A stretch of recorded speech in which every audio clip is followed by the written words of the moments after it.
Give you 1 second and we will be on. Thank you.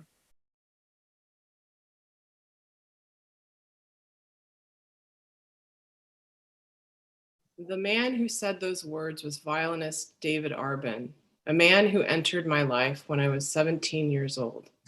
Little did I know that 20 years later, my father, Dr. John Jackson, and I would publish his biography. Throughout my studies at Juilliard, I would take the bus to visit him, spending long, uninterrupted hours learning from him about music and life. He loved life like no other. In 2008, I started a festival, Music in May, where he finally met my family and stayed with us annually. For our 5th anniversary, I commissioned Paulina to write a piece inspired by his miraculous life. A boy who last saw his family at 13, survived 7 Nazi detention facilities, and yet rose to associate concertmaster of one of the world's greatest orchestras. David Arben was born in Warsaw in 1927 and given the name Chaim, meaning life. Chaim was the sole survivor of his family and attributed his survival to 2 things, the love of his family and the violin. Following the war, he joined the ex-concentration camp orchestra, a group that played for Nuremberg trial judges. In 1949, he arrived in the US, where he finally found the violinist his father had taken him to see perform in 1936. 9-year-old Chaim's dream finally came true, studying with Ephraim Zimbalist at Curtis, where he graduated in 1954. David Arben's trip to Warsaw rekindled bittersweet memories. He walked the streets near his hotel, tracing the steps he took as a young boy. I had the strangest feeling. I had a feeling that I'm just a ghost. I was looking at everybody passing by, hoping for something impossible. Maybe someone will recognize me. Maybe, perhaps I will recognize someone. But this was just a dream. Arben says the high point of his trip was returning to the synagogue, where his father took him as a child. I had this unbelievable sensation that my family was with me. Spiritually, they were with me. I saw them. I felt them. It was a strange feeling that I was so close, and yet I could not touch them. He couldn't touch them, but he touches us with his story and his music. And when he played his violin at Warsaw's only remaining synagogue, he played for his family.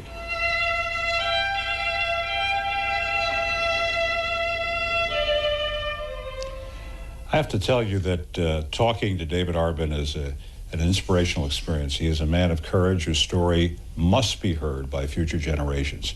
Right now, he is the family that survives, the only one left to keep the flame of love and respect glowing.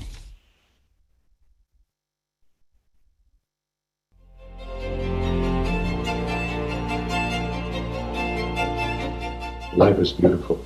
Nothing can substitute life.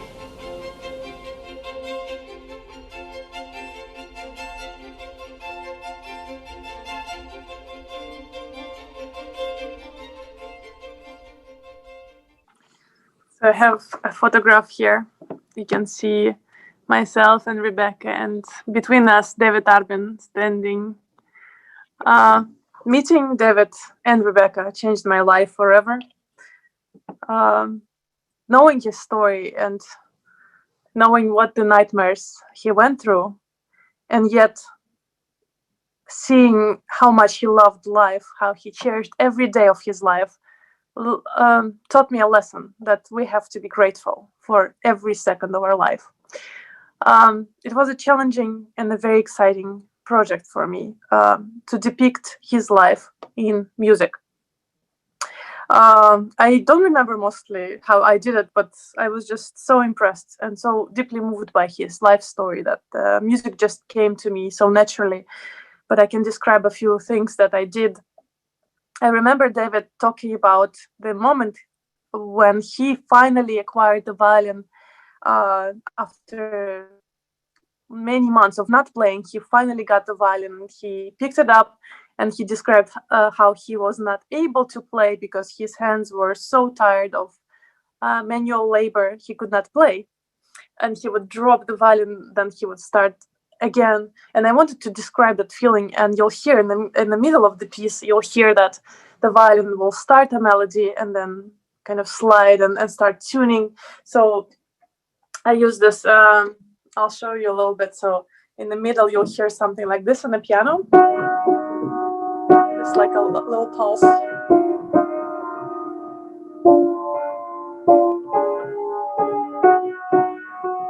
And on top of this, you'll hear the violin tuning.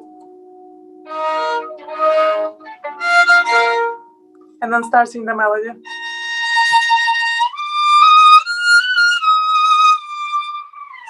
And then sliding, and then tuning again. So I really, literally wanted to depict that moment of Arben struggling, yet at the end you'll hear that the melody will finally be singing, and this is the melody of a prayer, Shema Israel, that I was able to get from a very old rabbi. So it's a true melody. And in this piece, you'll hear that the violin is actually David's violin, and David's voice is spoken through a clarinet. So the clarinet and the violin, they have this interesting and very close relationship in this piece. Thank you so much. It's so wonderful to be here. Every time I have the opportunity to speak about Mr. David Arben, it gives me a lot of meaning because he gave so much to me. So thank you, Dennis and Alex, for having me. I'm going to say just a few more words.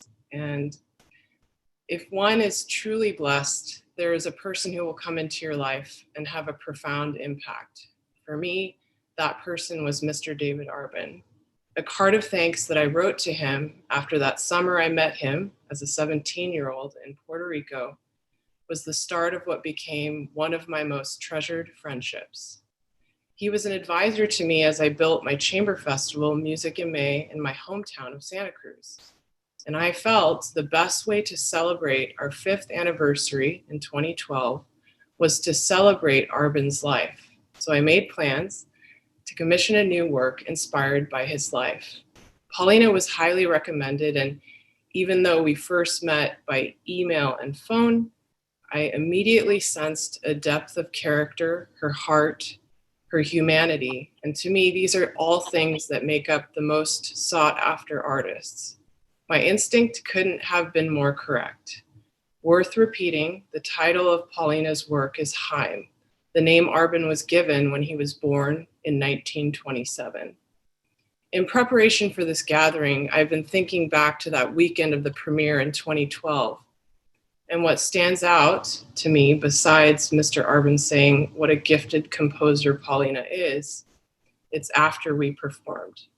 After all of us took our bows with Mr. Arben, we gathered in the wings of backstage. As he expressed his appreciation, he was moved to tears. There was so much love. It has been a profound journey bringing this piece to life with Paulina and our colleagues to many more audiences since 2012, Arben attending most of these performances till his passing. I know each time Paulina's music is played, the spirit of Arben soars and he will live on forever.